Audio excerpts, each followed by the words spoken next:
Today I am currently 83 days out from my backyard ultramarathon, which is essentially running 6.7 kilometers every hour on the hour until there's one person left. Now over the next 83 days, I not only want to be able to run 100 miles plus on race day, but I also want to maintain size and strength in the process. Because to me, running far isn't worthwhile if it means I have to get weak and skinny in the process. If you're on YouTube right now and you're, how do I train for a backyard ultra and maintain muscle in the process, this might serve as a decent starting point for you as a reference, and then you can tweak a program based on what your individual needs are. So essentially right now I am just finishing the first mesocycle of backyard ultramarathon prep for myself, which essentially means I went from running around 30 kilometers a week all the way up to 63 kilometers per week this week currently, finishing with the longest run of prep so far, which is 25 kilometers. Last week we ran a half marathon on Sunday, as well as I deadlifted 500 pounds yesterday, which means I'm accumulating a lot of volume and strength training, all peaking at this exact moment, and next week we are going to deload both. Now I'm going to have 2 more mesocycles leading into the race, where again, strength work and mileage is going to be climbing, but I'm going to be doing less intensity-based stuff in terms of running. Because especially with backyard ultramarathons, ideally you're just doing lots of volume, nice, slow, and controlled, as well as doing some simulation events where you're practicing the structure of going 6.7 kilometers every hour on the hour, rather than just running long durations every single time, because it is a little bit of a different stimulus when you're starting and stopping in the backyard ultra format. So here's a current breakdown of what a week of training looks like for me. Now Monday starts off with an easy run in the morning, right now around 10 to 13 kilometers, depending on where weekly volume is going to end up, as well as an upper body workout later that day. So typically I'll run around 7 a.m. and then I'll lift around 1 p.m. with upper body focus. I've also been throwing in squats at the beginning of that workout occasionally, but I also float it to Tuesday sometimes, depending on how I'm feeling and how beat up my legs are from a Sunday long run. On Tuesday, then I'm doing speed work on the treadmill. That ends up being around 9 to 10 kilometers of total work between 400 and 800 meter intervals. I was doing a lot of 400s at the beginning, just trying to get some speed work under my belt because I'd gotten pretty slow from taking a decent amount of time off of running. Now I'm moving into 800s and kilometer repeats for that speed work. Eventually I will drop that and that will just become an easy run because speed work will no longer serve me as I get closer to race day. Wednesday is a full rest day. I really personally love full rest days. I'd rather have a full rest day multiple times a week or at least once a week rather than spreading things out across 7 days. Just the mental reset and the physical reset that a full rest day gives me. It gives me time during the week to focus on other things outside of training, and I personally just really like structuring my weeks like that. And then Thursday, I'm typically doing another easy run. Now those are getting a little bit longer than the Mondays now so that we can actually hit our weekly volume. Anywhere from 12 to 15 kilometers at this stage is where those Thursday runs are falling. We'll do that around 7 in the morning. Same idea, we're gonna train at 1 p.m. typically. And then that Thursday session is purely upper body focus, starting with bench press and then moving into isolation work for the entire upper body. I don't do a push-pull legs or anything like that because I'm trying to manage fatigue across the entire week. Now Friday is one of my favorite days because I think it applies to a lot of different hybrid training goals, which is basically having an odds and ends day as well as an easy machine work day. Meaning I'll have deadlifts typically on Fridays because I can add that into Fridays, but Friday as a whole isn't super taxing. So it's gonna save me from putting deadlifts earlier in the week, combining it with heavy bench or heavy squats or something like that. And I'm feeling relatively good by Fridays. So I'll start with deadlifts. That's my main priority that day. That's the thing that's gonna be the most taxing. And then I have a little bit of isolation work for my weak points in terms of bodybuilding. For me, that's chest and biceps. I do some isolation work specifically for those weaker points physique-wise.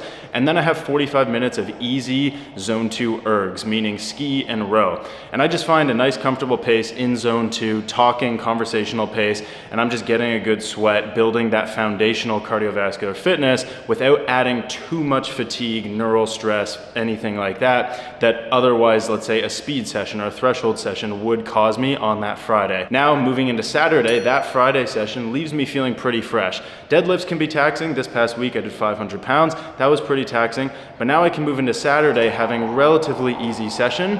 And then on Saturday mornings, we've been doing high rock sessions. So this is typically 60 minutes at what I would say is a tempo or threshold effort for me. High rocks is a really challenging thing for me. So that higher heart rate, more brutal stuff, and I don't do a lot of high rocks movements, it tends to be quite taxing on me, but I really like it just because it's something different. And it's also, again, giving me a bigger threshold as well as VO2 max potential that is only going to benefit me in all kinds of endurance events. Now, do I need that session specifically for Backyard Ultra?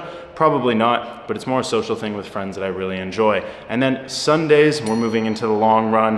That run has increased in distance throughout this entire mesocycle. Next week, we're gonna scale it back, and then we're gonna build again, peaking at 25 kilometers at the end of this cycle, which is this Sunday coming, as well as a half marathon last weekend, 18 kilometers the previous weekend, and so on. So that's a rough idea of what the actual week looks like. I'll put a summary right here so you have a general idea. Now you can use that as a template. Keep in mind that I have been combining strength and endurance a decent amount. I found what works for me. And really the goal with pursuing anything like this, strength and endurance at the same time, is just managing fatigue. So that weekly split that I just laid out, for me, managed fatigue really, really well. And over this mesocycle, I've been able to consistently increase running volume, consistently increase the weights that I'm moving in the gym, and now I'm ready for a deload. I'm feeling the fatigue, but it's not overreaching by any means, and I'm ready to recover and then build on it again coming into race day. Now we have two specific simulation runs leading into the Backyard Ultra. One is in 2 weeks time after the deload. We are doing an 8-hour sim through the night where we will be running just over 50 kilometers,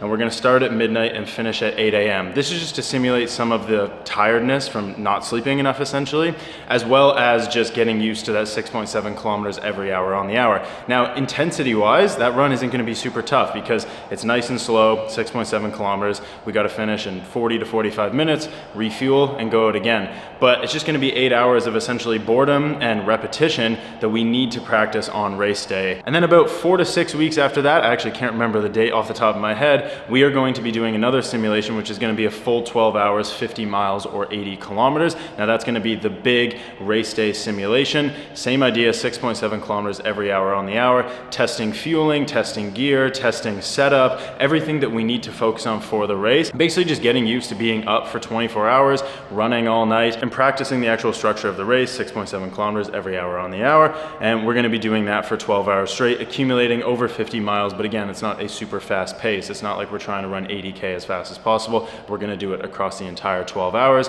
which is very much going to simulate what we're gonna be doing on race day with having the goal of going over 100 miles. So that is the rough idea.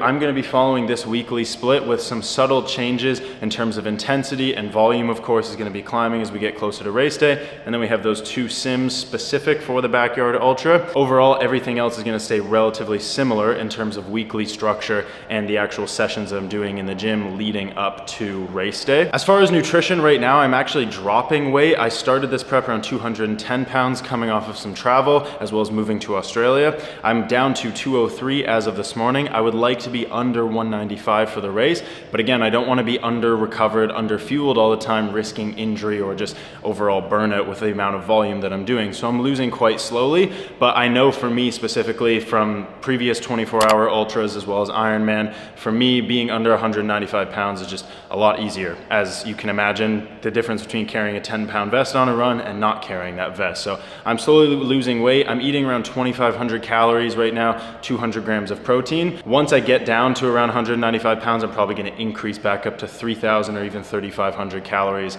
I'm aiming for around 90 to 100 grams of carbs an hour in training for long runs at the moment, and I'm practicing with multiple fuel sources to see what my stomach handles best, what I respond to best, and overall what is better for my palate. Because at over 24 hours, 48 hours, things can get very terrible and you just don't want to have any more gels or any more carb powders, let's say. So that's essentially nutrition in a nutshell. It's just however I want to make up those calories and protein, that's what I'm doing. Aiming for about those 80 to 90 grams of carbs per hour, as well as about 1,000 milligrams of sodium. Now on race day, those numbers are probably going to be lower, but I want to be able to train my gut in order to be able to handle more before the race, and then during the race I can actually do a little bit less. So that's a rough idea of how the next 80-ish days are going to look, leading all the way up to my first Backyard Ultra in terms of training, nutrition, actual structure, specific sessions for the Backyard Ultra format, and overall things are feeling really, really good right now. Stacking volume relatively consistently, I'm feeling quite strong. Deadlifting 500 pounds, running a half marathon in the same week, that's a great indicator that I'm feeling strong, running far, doing all the things I'm trying to do. So I hope this helps in your hybrid training or endurance or ultra marathon journey, so you have a better idea of how to combine both of these things. Hit the button below to subscribe and follow along for the journey, and we'll see you in the next one.